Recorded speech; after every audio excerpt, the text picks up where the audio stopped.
It's your Locked On Flyers podcast for Wednesday, April 27th, your daily dose of Flyers news, analysis, and high quality content that is impressed with Flyers fans for asking such good questions. They really want answers, man. They do. Well, we've got some of them for you coming up right now. Your Locked On Flyers, your daily podcast on the Philadelphia Flyers. Part of the Locked On Podcast Network. Your team every day.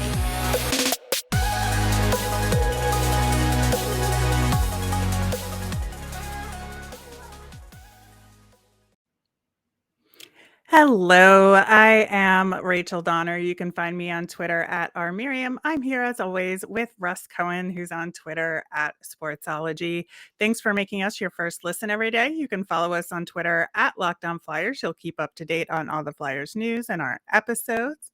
You can also email us at lockedonflyers@gmail.com. That's where you get your questions answered that we are going to get to on today's show. We are also going to talk about tonight's matchup against the Winnipeg Jets, which has some interesting comparisons between our two teams. Locked On Flyers is free and available on Apple Podcasts, Spotify, Odyssey, wherever you are listening right now. So subscribe and you will get all of our episodes here on the Locked On Podcast Network.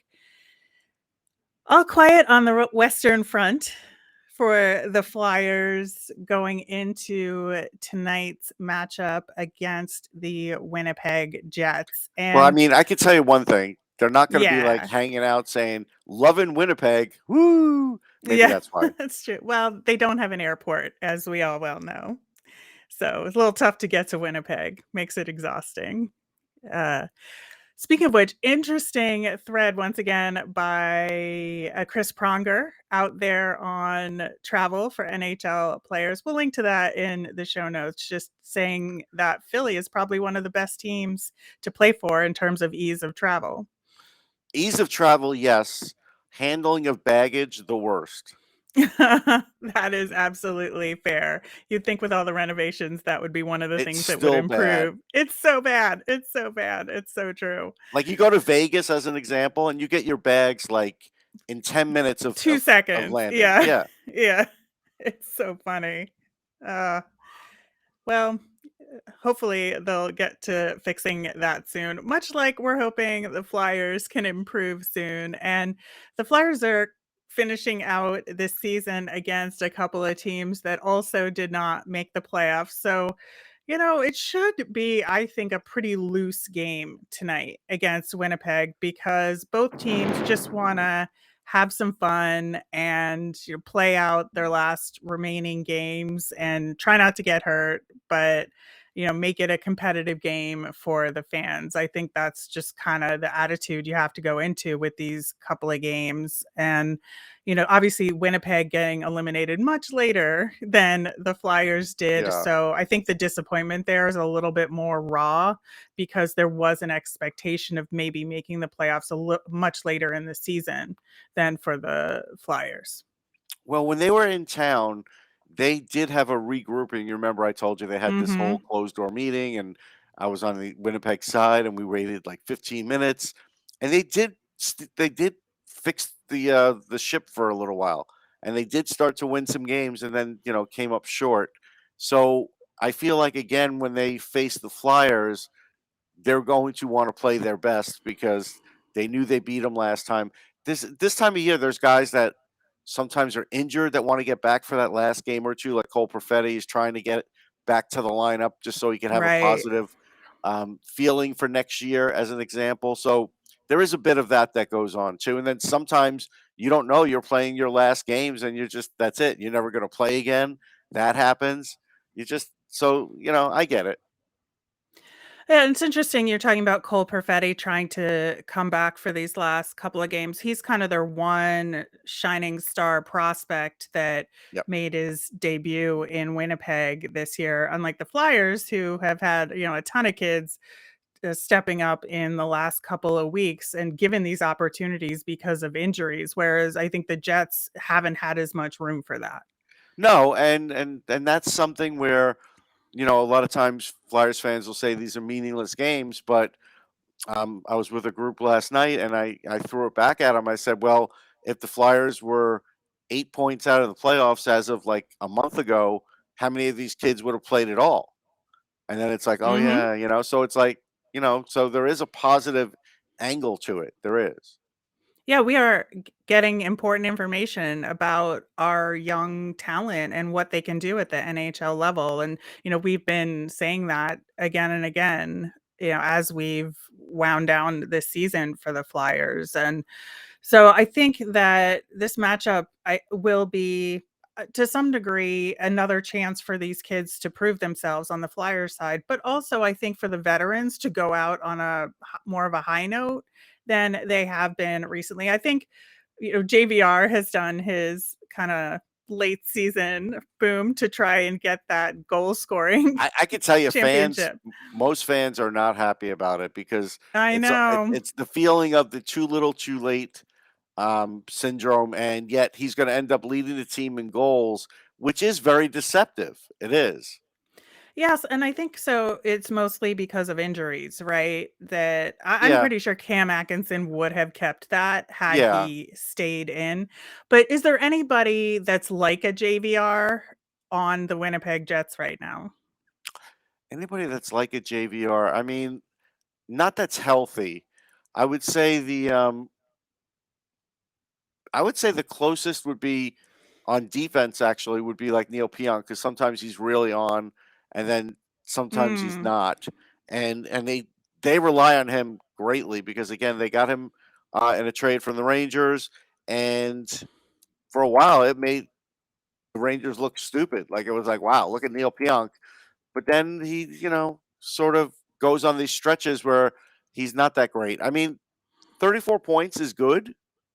It's not his career high, but it's pretty good.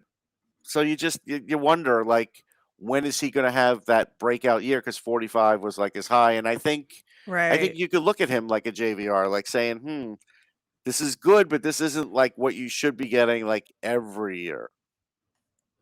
No, that's true. And I think defensively, for me, obviously the standout guy on the Jets is Josh Morrissey. I've Yeah. been a fan of his for a long time, and I think maybe I've been thinking about this a little bit. He's more of a hybrid between a Travis Sanheim and an Ivan Provorov.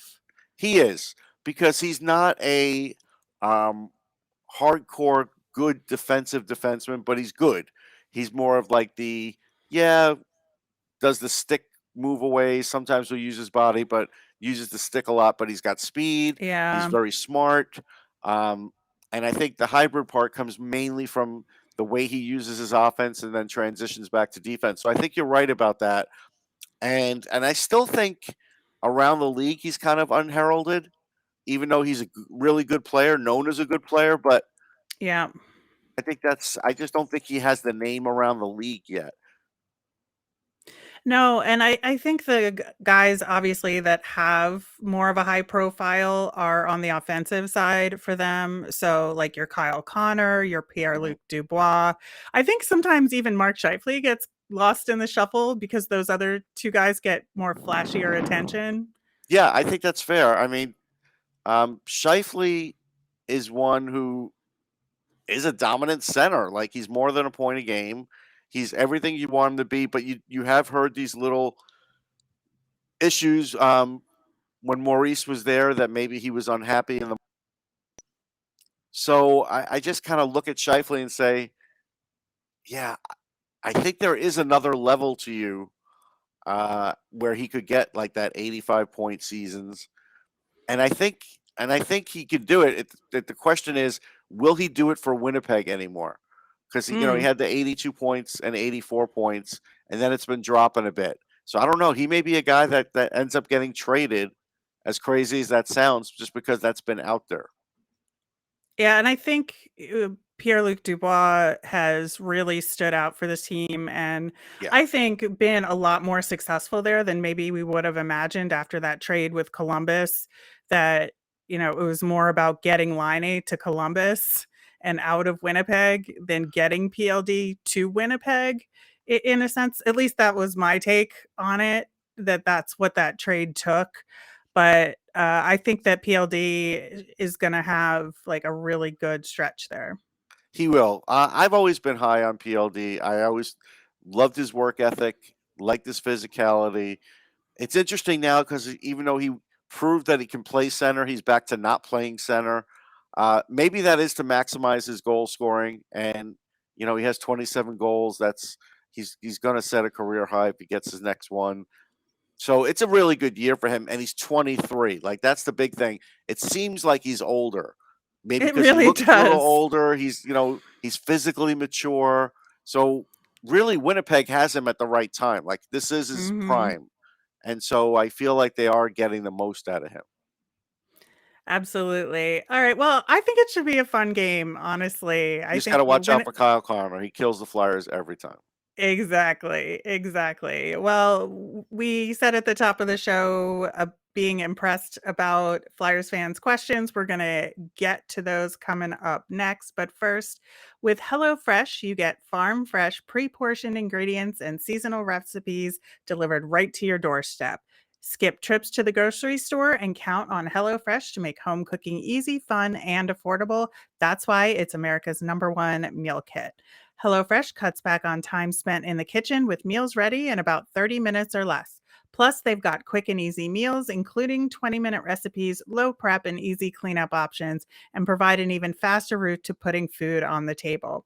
HelloFresh offers 50 menu and market items to choose from every week, including veggie, fit and wholesome, family-friendly, and gourmet options, providing plenty of variety. I love using HelloFresh because you always get something that tastes incredible and is just the right amount of food for 2 people, or I've got a meal for myself and leftovers the next day. Go to hellofresh.com/lockedon16 and use the code lockedon16 for up to 16 free meals and 3 free gifts. That's hellofresh.com/lockedon16 and the code lockedon16. Thanks for making Locked On Flyers your first listen every day. For your next listen, check out the Locked On Now podcast, nightly recaps of every NHL game with analysis from all our local experts. It's free and available wherever you get your podcasts.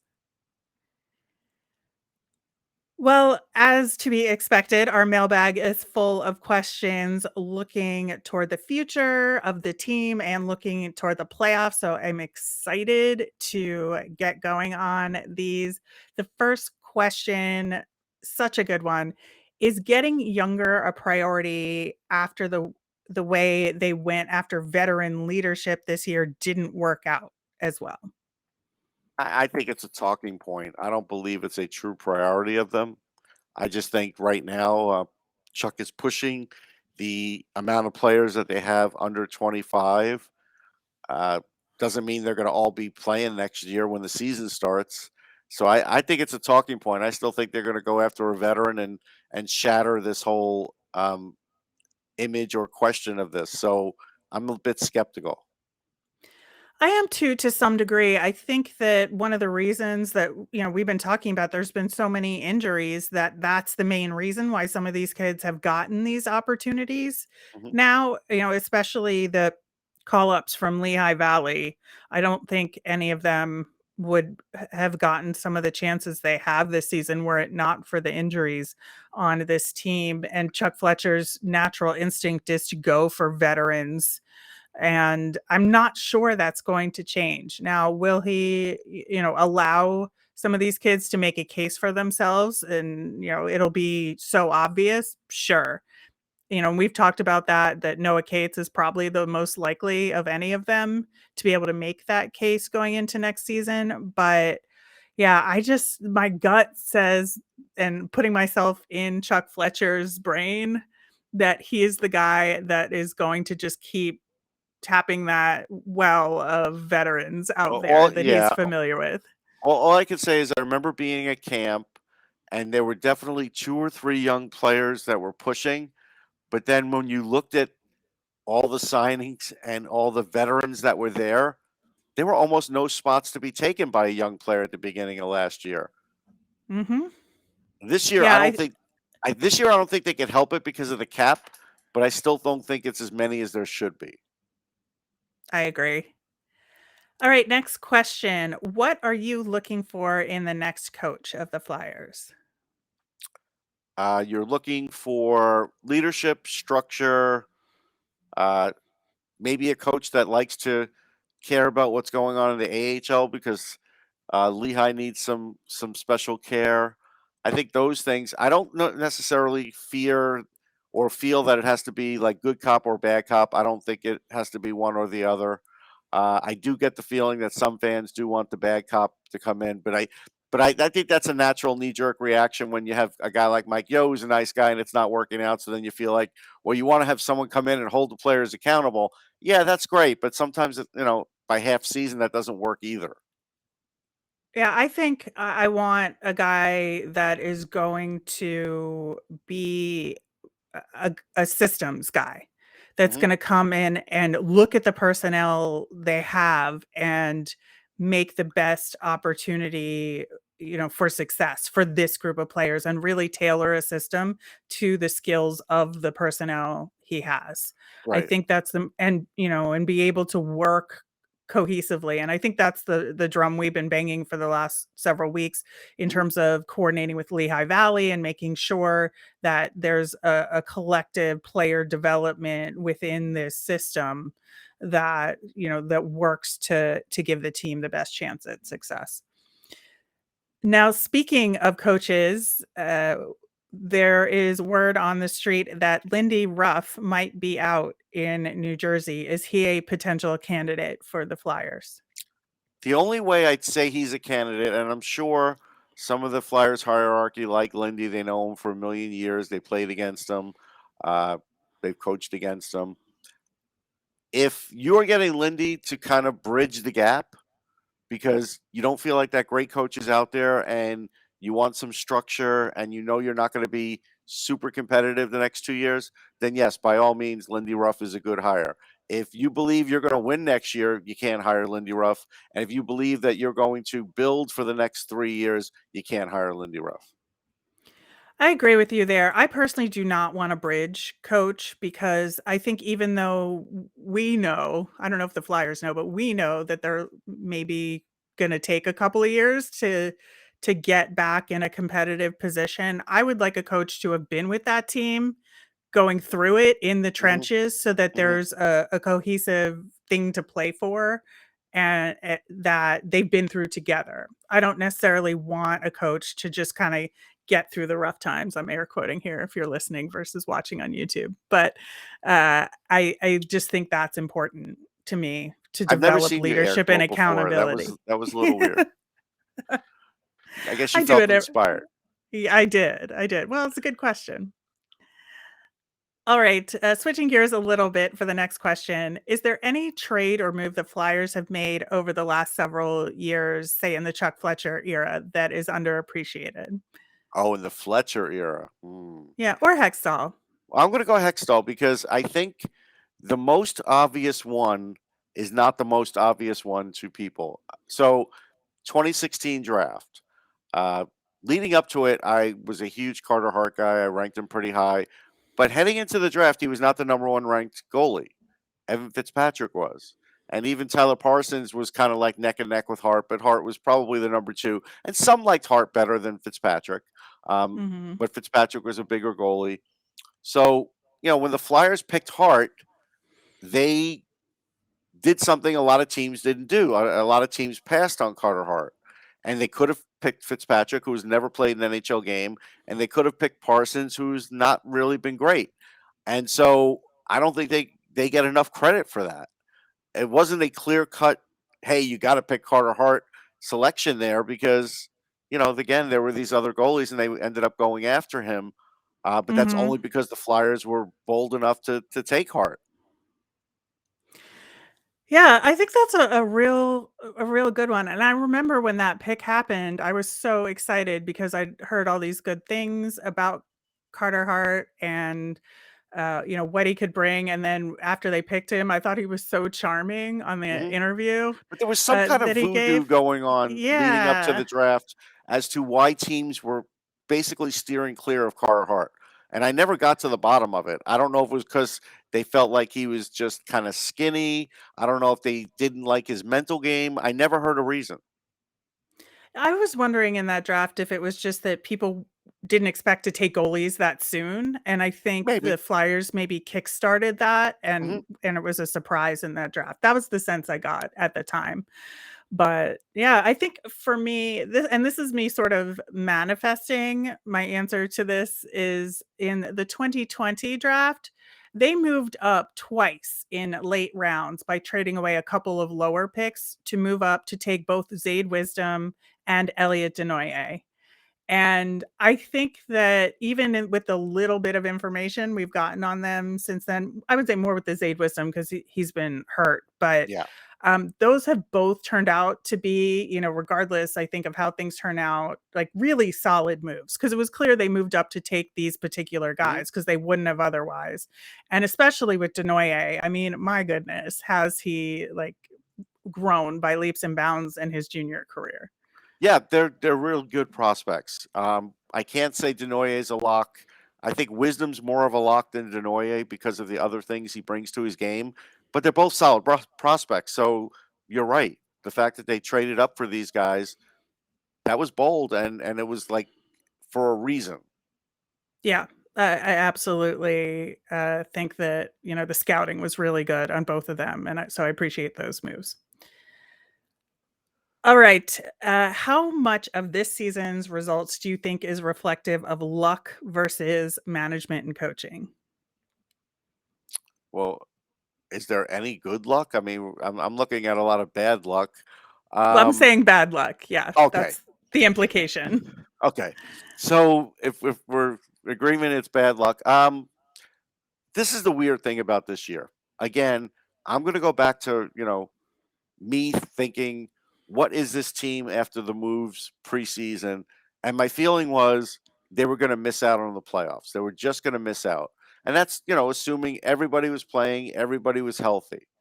I think 50% of the fan base has fallen into well, there's been all these injuries, and if we had this guy healthy and that guy healthy and this guy healthy and that guy healthy, we would have been in there and we probably would have made the playoffs.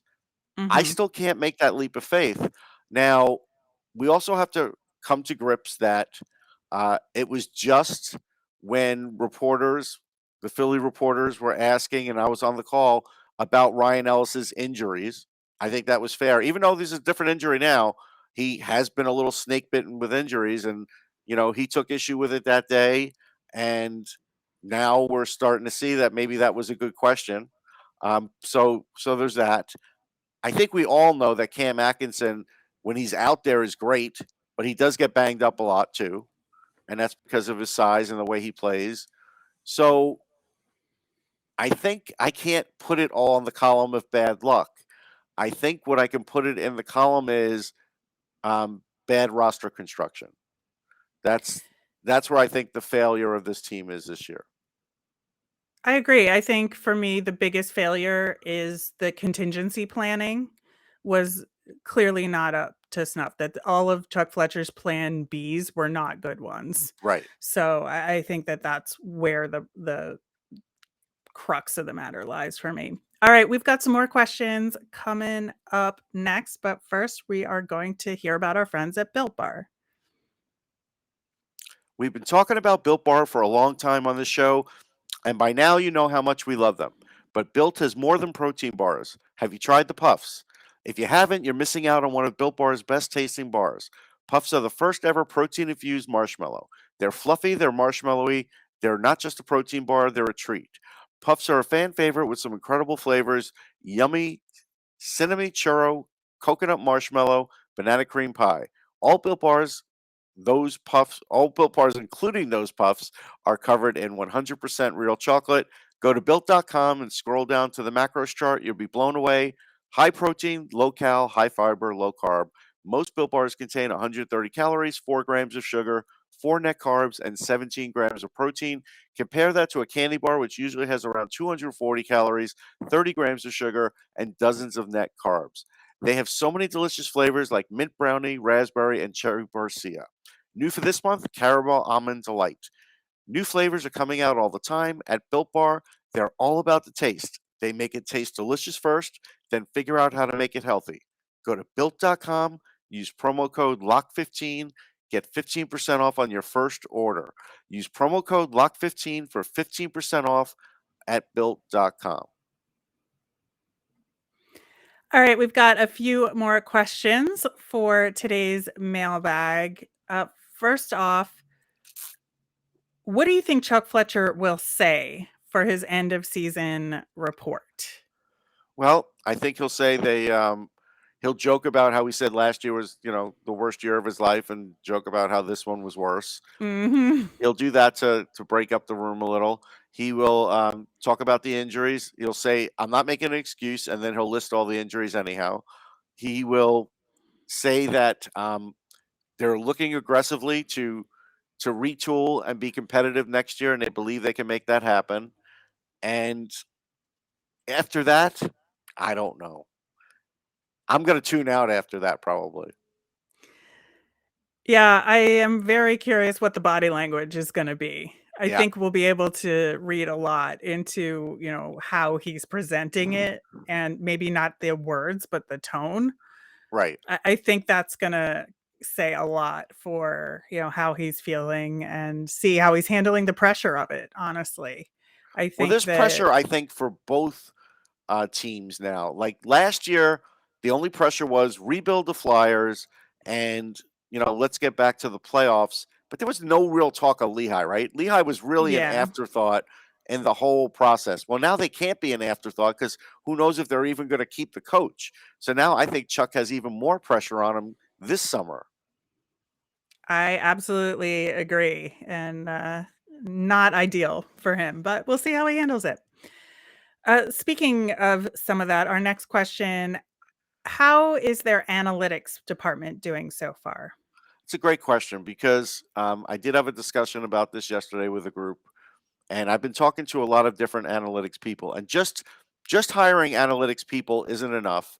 There's a lot of different disciplines involved in analytics, and then you have to wonder when they're hiring people how steep their hockey knowledge is as well as their analytics. So all these things have to fit into place, and I know Chuck has sold everybody on the fact that, well, we have the hockey people here, we have the analytics people there, we'll help them that way. And my answer to the group was, well, if you hired people that were good at hockey and analytics, there wouldn't have to be as much of this crossover that we're talking about. So what could I say that the analytics department has done or not done? The play on the ice has gotten worse. So I would hope that it's not because of the analytics. I'll give them a pass on that. But it's gotten worse, and they're supposed to help it. If you did a real study on Owen Tippett, as an example, like recently I looked at it, he's 226th in expected goals. That's not good. I'm sure if they did a deep dive into what Owen Tippett had done at the NHL level, forget the AHL level. Like that's where I think they were sold on Owen Tippett was the AHL level, which is fine. But we've known over the years it's not an exact proving ground. And so I kind of wonder how deep of a dive did they do? Did they know that they were going to have to work on his shot over the summer and kind of fix it? I don't know, but I think analytics would have helped with that. So I kind of feel like, and again, I can't blame the analytics department because I don't know the percentage that Chuck is taking into account when he's getting the report. He's looking at the report. He's probably showing it to Brent, and then after that, I don't know after that how heavy the usage is. But so far, I haven't seen anything. Did they get a college free agent that everybody said, wow, you know what? This one's working out great. Somebody they didn't draft, somebody they looked at and broke it down and said, you know what? This player is perfect for our system. We haven't seen any evidence of that yet. So I think the jury's still out. I think so too. I think a couple of their key hires didn't come until much later in the season. And so to me, the only move that you can potentially even assign to them is Owen Tippett Right. right now. And so, I mean, your points are all good ones. I'm in terms of evaluating him. We obviously don't know how much input the analytics group had into that deal Right. whatsoever. So I think this year's draft is going to be, and free agency is going to be a huge indicator of are they utilizing analytics in the way that they said they were going to do based on the hires they've done in the last 4 to 6 months? And will they move forward in a way that kind of synthesizes the business and hockey side of things to make really informed decisions? Well, And unfortunately, there's sometimes almost no way to know. right. I mean, unless it's going good and they give them credit. But sometimes you could tell a little bit. The only other thing I would say is, so going into next year's scouting, pro scouting, and for the draft, will there be different marching orders? Will there be, hey, we're now focused on this and that, where before it was this and the other thing? I can't tell you that, but we have to Well, be that's hopeful true. that it is. Yeah, I think that's the right attitude going into all this. All right, last question, looking ahead to the playoffs. Which current matchup are you most excited about? Well, if Rangers Penguins happens, it'll be that one because we've seen it recently, and there's a good amount of heat. I know people really want Rangers Caps because they feel like there'll be this whole blow up because of the whole Tom Wilson thing there and how that whole changed the Rangers organization. They went and picked up all these tough players. But as we know in the playoffs, it's generally not going to manifest that way. Uh, I also like the Minnesota St. Louis one. Like a really good team's Mhm. going home in that one. Yeah, I like that one as well. I really like Toronto Tampa. Yeah, yeah.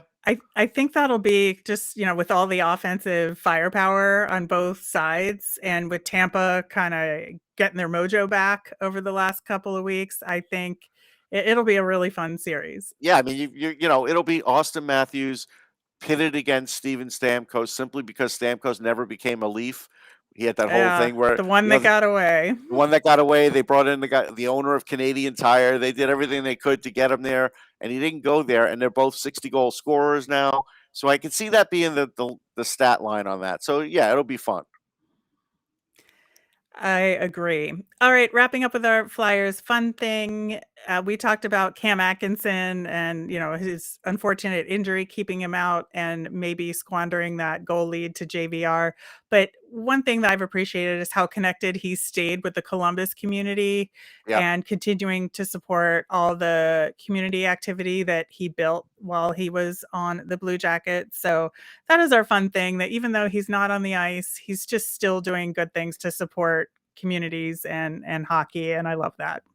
he's a man of his word. I've seen him keep his word on Twitter, interacting with fans to either get him to a game or other things like that. Just a really good guy at the heart of it. Absolutely. All right, that'll do it for today's show. We'll be back again tomorrow. We're going to recap tonight's game against the Jets. We're going to have our prospect profile. As a reminder, we always want to hear from you. Send us in your mailbag questions via Twitter at Locked On Flyers, or you can email us at lockedonflyers@gmail.com. I'm Rachel. I'm on Twitter at rmiriam. That's RMIRIAM. I'm Russ. I'm at Sportsology, SPORTSOLOGY. You made us your first listen today. Now make your second listen Locked On NHL. Get all the latest updates from around the league, including the playoff action. It's free and available wherever you get your podcasts. Have a great day.